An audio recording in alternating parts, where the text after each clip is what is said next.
नमस्कार, आप देख रहे हैं N24 न्यूज गुजरात।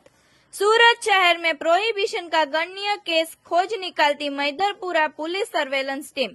सूरत शहर पुलिस कमिश्नर श्री अनुपम सिंह गहलोत साहेब तथा संयुक्त police commissioner Shri Wabang Jamir saheb sector 1 तथा नायब police commissioner Shri Pinakin Parmar saheb zone 3 तथा सहायनीय police commissioner Shri RR Ahir saheb E division ने प्रोहिबिशन की बत्ती को नेस्तनाबूद करने के लिए छापा मारकर केस खोजने के लिए मिली सूचना के आधार पर police inspector Shri HM Chauhan saheb Shri के मार्गदर्शन मुजब तथा police inspector Shri UI Joshi saheb की राहबरी के तहत सर्वेलेंस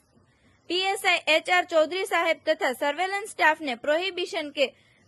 केस खोज करने के लिए प्रयत्नशील थे। उस दौरान कांस्टेबल श्यामल भाई बलदेव भाई को मिली बातमी के आधार पर मैदरपुरा आयुर्वेदिक गरनाला इंफिनिटी टावर के सामने खंभाती रेस्टोरेंट के पास जाहिर रोड पर जाहिर में आरोपी कांताबेन जो मकराणा मोतीभाई राजनट के पत्नी, दूसरे सुरेखाबेन जो रविंद्र भाई कौतिक पाटिल के पत्नी, तीसरे पद्माबेन जो अशोक भाई केलकाकर राजनट के पत्नी, 4 ममताबेन जो किरण भाई मकराणा राजनट के पत्नी नाम की महिला आरोपियों को पकड़ के उनके पास से भारतीय बनावट की अंग्रेजी शराब की अलग अलग छोटी बड़ी प्लास्टिक का तथा कांच की बोतल तथा पाउच मिलाकर कुल बोतल नंग 299 जिसकी कीमत 27,740 की मत्ता का मुद्दा माल के साथ गिरफ्तार करके कानूनी कार्रवाई करके प्रोहिबिशन का गणनीय केस खोज निकाला गया है। देखते रहिए N24 न्यूज गुजरात, सिर्फ हम तक ही नहीं सब तक।